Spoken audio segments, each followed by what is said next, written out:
कोलकाता में डॉक्टर युवती से रेप और मर्डर केस पर बंगाल की मुख्यमंत्री ममता बनर्जी चौतरफा घिर गई हैं। एक तरफ जहां विपक्षी बीजेपी और सीपीएम प्रशासन की लापरवाही को मुद्दा बनाकर बंगाल सरकार से इस्तीफा मांग रही है, वहीं दूसरी तरफ उनकी पार्टी के नेता और सहयोगी कांग्रेस भी ममता सरकार पर हमलावर है। हालांकि ये पहली बार नहीं है कि जब किसी मुद्दे पर बंगाल सरकार की इतनी फजीहत हो रही है। पहले भी संदेश खाली केस, आसनसोल हिंसा जैसे बड़े मुद्दों पर ममता बनर्जी बैकफुट पर रह चुकी हैं। दिलचस्प बात यह है कि इन फजीहतों के बावजूद ममता बनर्जी के सियासी कद पर कोई भी फर्क नहीं आया है। उनकी पार्टी इन इलाकों में लगातार जीत दर्ज करती रही है। ऐसे में अब सवाल उठ रहा है कि क्या इस बार ममता कोलकाता रेप केस के आरोपों से राजनीतिक नुकसान को रोक पाएंगी। हम आपको 3 ऐसे मौके बताते हैं जहां ममता बनर्जी घिरी जरूर, लेकिन उनकी साख पर इसका कोई फर्क नहीं पड़ा। सबसे पहले ऐसा हुआ 2018 में, जब बर्धमान आसनसोल में रामनवमी के मौके पर हिंसक घटनाएं हुई। इस हिंसा की गूंज दिल्ली तक सुनाई दी। 2019 के लोकसभा चुनाव में ममता की पार्टी को दुर्गापुर और आसनसोल में नुकसान भी उठाना पड़ा, लेकिन 2021 में ममता ने यहां डैमेज कंट्रोल किया। दोनों जगहों की 14 में से 11 सीटों पर ममता की पार्टी को जीत मिली। दूसरा मौका आया साल 2020 में। अम्फान तूफान के दौरान ममता सरकार की खूब आलोचना हुई थी। इस तूफान में 100 से ज्यादा लोग मारे गए थे। बीजेपी ने लापरवाही को मुद्दा बनाया, लेकिन ममता ने अपनी सक्रियता से इस मुद्दे को फेल कर दिया। अम्फान का असर जिन इलाकों में सबसे ज्यादा हुआ, उन इलाकों में ममता की पार्टी ने एक तरफा जीत हासिल की। अब तीसरे मौके की बात करते हैं। 2024 के लोकसभा चुनाव से पहले संदेश खाली के मुद्दे पर तृणमूल कांग्रेस बैकफुट पर आ गई थी। आरोप था कि तृणमूल के नेता शक्ति का इस्तेमाल कर इन इलाकों में महिलाओं का यौन शोषण करते हैं। ममता ने इस मुद्दे को बीजेपी प्रायोजित बताया। 2024 के लोकसभा चुनाव में संदेश खाली की सीट बारासात में तृणमूल के उम्मीदवार ने 3.5 लाख वोटों से अपनी जीत दर्ज की थी।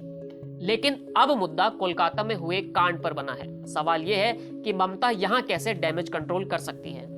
यहां पर ममता बनर्जी कोलकाता रेप केस को इमोशनल ट्रैक पर ले जाने की कोशिश करती दिख रही हैं। उन्होंने कहा कि यहां पर मुझे गाली दो, लेकिन बंगाल को गाली मत दो। आजादी के दिवस के मौके पर बंगाल के लोगों को संबोधित करते हुए ममता बनर्जी ने कहा कि घटना जब सामने आई तब हमने एक टीम बनाई थी जो 164 लोगों से इस मामले में अभी तक पूछताछ कर चुकी है।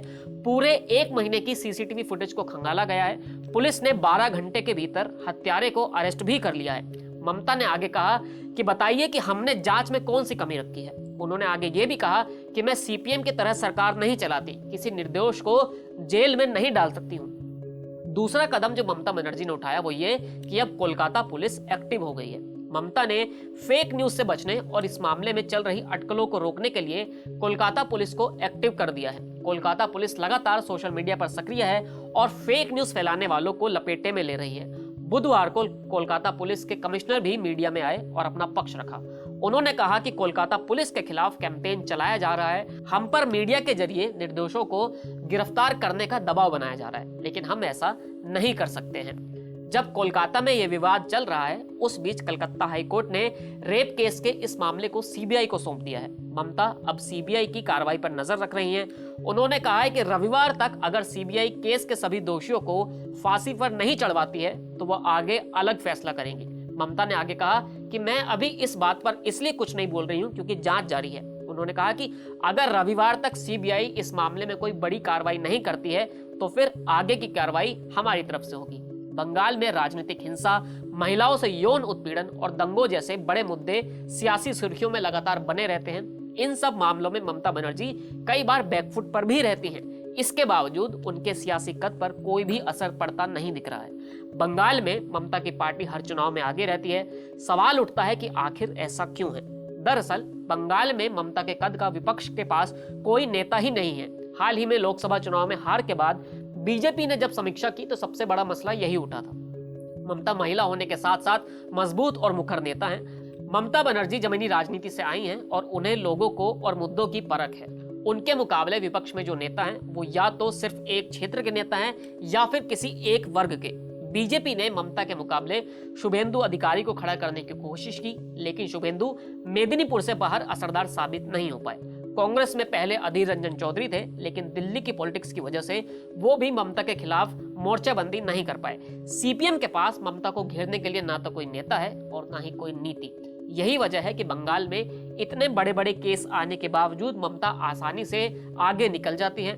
कोलकाता मुद्दे पर आखिर आगे क्या होता है, इस पर हर किसी की नजरें बनी हुई है।